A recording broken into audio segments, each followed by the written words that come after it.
குழந்தைகள் படிக்கவே வரதில்லை அப்படின்னு அந்த கார்ல யோசிச்சுக்கிட்டே போயிட்டு இருக்காரு. அப்ப திடீர்னு ஒரு ரயில் வருது. அதனால ரயில்வே கேட் முன்னாடி அவர் கார் நிக்குது. அப்ப அவர் கார்ல இருந்து பாக்குறாரு கொஞ்சம் சிறுவர்கள்லாம் ஆடு மாடு மேய்ச்சிட்டு இருக்காங்க. அப்ப உடனே காமராஜர் ஐயா இறங்கி போய் அந்த சிறுவர்கிட்ட கேட்கிறாரு, ஏப்பா நீ ஸ்கூலுக்கு போகலையா, ஆடு மாடு மேய்ச்சிட்டு இருக்கா அப்படின்னு அந்த சிறுவன்கிட்ட கேட்டதுக்கு அந்த சிறுவன் சொல்றான், ஐயா நாங்க ஆடு மாடு மேய்ச்சாதான் எங்களால சாப்பிட முடியாது, வர பணத்தை வச்சுதான் நாங்க பசியோட எப்படி ஐயா போய் படிக்கிறது, நாங்க பள்ளிக்கு போயிட்டா எங்களால சாப்பிட முடியாது அப்படின்னு அந்த பையன் வந்து சொல்றான். அதுக்கு காமராஜர் ஐயா அந்த நிகழ்வு ரொம்ப கஷ்டப்படுத்திடுது. அதனால அப்பவே காமராஜர் ஐயா ஒரு முடிவு எடுக்கிறாரு, நம்ம குழந்தைகளுக்காக ஒரு வேளையாச்சும் பள்ளியில உணவு கொடுக்கணும் அப்படின்னு. இதுதான் மதிய உணவு திட்டத்தோட தொடக்க நிகழ்வுனே சொல்லலாம். மதிய உணவு திட்டம் அப்படிங்கிறது இந்தியாவிலேயே, இன்னும் சொல்ல போனா உலகத்திலேயே தமிழ்நாடு அப்படிங்கிற ஒரு மாநிலம் அறிமுகப்படுத்தி வைத்த ஒரு திட்டம்னே சொல்லலாம். காமராஜர் ஐயா சொல்றாரு, சீக்கிரம் போய் ரெடி பண்ணுங்க, மதிய உணவு திட்டத்தை சீக்கிரமா நம்ம அறிமுகப்படுத்தணும்னு சொல்றாரு. அதுக்கு அந்த அதிகாரிகள்லாம் என்ன சொல்றாங்கன்னா, ஐயா தமிழ்நாடு அப்படிங்கிறது ஒரு பெரிய மாநிலம், அந்த மாநிலத்தில் இருக்க ஒவ்வொரு குழந்தைகளுக்கும் சாப்பாடு போடணும்னா அது முடியாத விஷயம், அது இயலாது அப்படிலாம் சொல்றாங்க. காமராஜர் ஐயா சொல்றாரு, எனக்கு பணம் தானே ஐயா வேணும், நான் போய் தமிழ்நாட்டில் இருக்க ஒவ்வொரு குடும்பத்திலையும் போய் பிச்சை எடுத்துட்டு வந்தாவது என் குழந்தைகளை நான் படிக்க வைக்கிறேன், அவங்க வயிறார சாப்பிடணும், அவங்க வாழ்க்கையில முன்னேறணும் அப்படின்னு அவர் சொல்றாரு. அவர் இப்படி சொல்றதுக்கான காரணம் என்ன அப்படின்னு அவரோட வரலாற்றை திருப்பி பார்க்கும்போது தான் தெரிஞ்சிச்சு.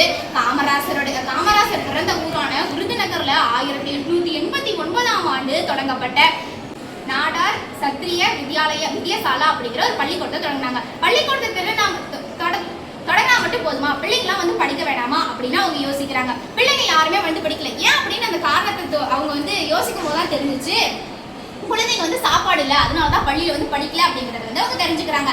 அதனால அந்த நிர்வாகிகள் என்ன பண்றாங்க, ஒரு தெரு முழுக்க போய் ஒவ்வொரு வீட்லயும் மடிப்பிச்சு கேட்டு அவங்க நிக்கிறாங்க. அப்படி நிற்கும் போது ஒவ்வொரு குடும்பமும் ஒரு பிடி அரிசியை கொடுக்குறாங்க. அந்த அரிசி எடுத்துட்டு போய் பள்ளியில ஒரு வேளை சாப்பாடு மாணவர்களுக்கு கொடுக்குறாங்க. அதனால அந்த பள்ளியும் சேர்த்து மாணவர்கள் நிறைய படிக்கிறாங்க, நிறைய பேர் சேர்றாங்க.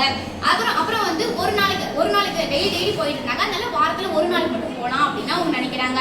அப்படி நினைச்சதுக்கு அப்புறம் அவங்க ஒவ்வொரு குடும்பமா போகும்போது ஒரு பானை வச்சுட்டு அதுல ஒரு பிடி அரிசியை வச்சுறாங்க.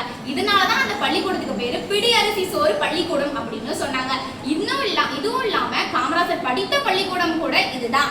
அதுவும் இல்லாம காமராஜர் படித்த பள்ளி இன்றும் அது செயல்பட்டு இருக்கு அப்படின்னு சொல்றதுக்கே ரொம்ப பெருமையா இருக்கு. இந்த நிகழ்வெல்லாம் காமராஜர் மனதில் வச்சுக்கிட்டு மதிய உணவு திட்டத்தை அறிமுகப்படுத்துறாரு. அறிமுகப்படுத்துறோட நிறைய குழந்தைகள் படிக்கிறாங்க, வயிறு நிறைய சாப்பிடுறாங்க, அதே மாதிரி கல்வியும் உயர்ந்து. இதனாலதான் காமராஜர் அவர்களை கல்விக்கண் திறந்த காமராஜர் அப்படின்னு அழைக்கிறோம்.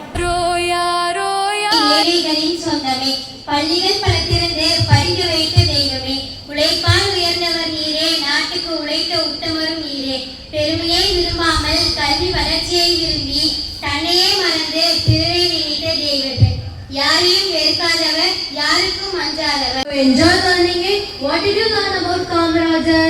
Yes, I am inspired about him. Kamarajar is the pride of Tamil Nadu and one of the greatest nation builders of India. Exactly. That's why his birthday is represented as an Educational Development Day. As it was a special day, let's talk about Kamarajar and his contribution to educational development. He was born on Virudunagar. Kamarajar believed that every child should have the opportunity to go to school. Even though poverty forced him to stop school at a young age, he didn't stop from learning. Kamarajar believed that education could remove poverty. So, he opened thousands of schools, especially in villages, giving hope to the children who had never dreamed of holding a book. He was chosen to serve as a Madras first Chief Minister on April 13, 1954. During his time as Chief Minister, he gave a special attention to education in Tamil Nadu. Do you know any other facts about him?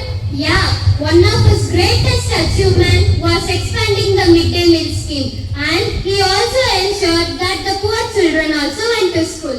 This scheme not only reduced hunger but also increased the school attendance. Most of the children who had dropped out because of the epidemic has returned to school.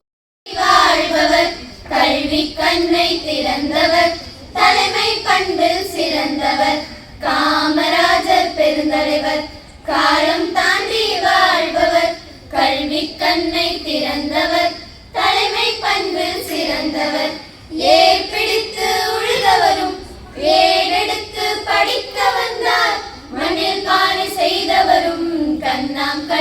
கற்க வந்த துப்புரவாழ குழந்தைகளும் ஒப்பில கல்வி பயில வந்த ஏழைப்பாளை அனைவருமே ஏற்றம் காணும் வழி கண்டார். காமராஜர் ஆட்சியிலே கனவுகளானது நனவாக மதிய உணவு திட்டத்தால் பலரும் கற்றார் நலமாக.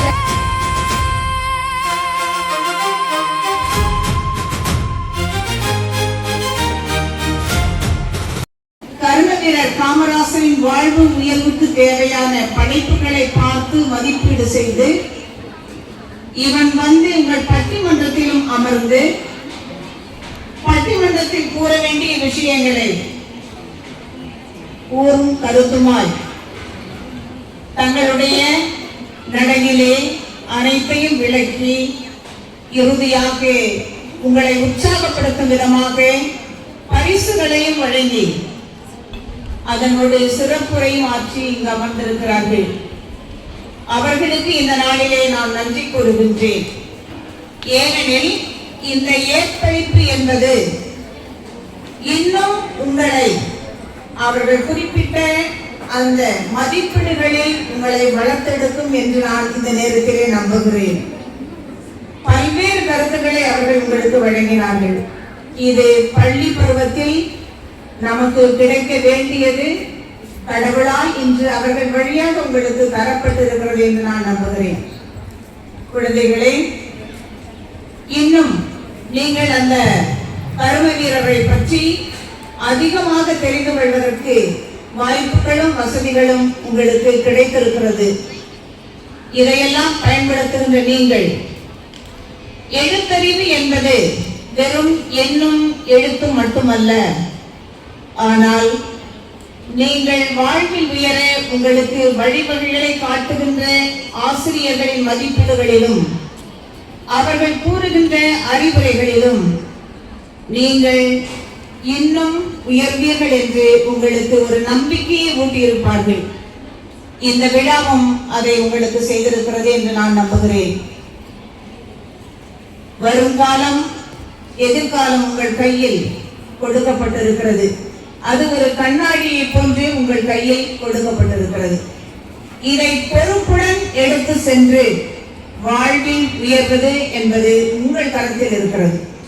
எனவே உங்களிடம் ஒப்படைக்கப்பட்டுள்ள இந்த கல்வி செல்வத்தை வளர்த்தெடுத்து நீங்களும் வாழ்வில் உயர்ந்து பெற்றோர் போற்றும் மக்களாய், உலகம் போற்றுகின்ற மாந்தர்களாய் நல்ல நிலைக்கு உயர இந்த நன்னாளிலே என்னுடைய வாழ்த்துக்களை உங்களுக்கு அன்போடு தெரிவித்துக் கொள்கிறேன். காமராஜர் அவர்கள் 1903ஆம் ஆண்டு ஜூலை மாதம் 15ஆம் தேதி விருதுநகரில் பிறந்தார். இவருடைய தந்தையின் பெயர் குமாரசுவாமி, தாயார் பெயர் சிவகாமி அம்மையார். இவரின் இயற்பெயர் காமாட்சி.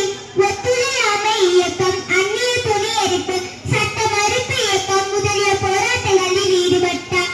காந்தி வழியில் கடமையாற்றிய காமராஜரை 1954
மாவீரர் காமராஜரிடமிருந்த எளிமையும் தன்னம்பிக்கையும் விடாமுயற்சியும் அவர் நம் நாட்டின் மீது கொண்ட பற்றினையும் நீங்களும் கடைபிடித்து உங்களுடைய வாழ்க்கையில் நீங்கள் கல்வியை முழு மூச்சாக உயிர் மூச்சாக கொண்டு இந்த வாழ்க்கையில் நீங்கள் ஒவ்வொரு நாளும் முன்னேறி சாதனையாளர்களாக வாழ வேண்டும், வளர வேண்டும் என்று இங்குள்ள பெரியவர்கள் அனைவரின் சார்பாகவும் ஆசிரியர் பெருமக்கள் சார்பாகவும் உங்களை மனமாற வாழ்த்துகின்றேன்.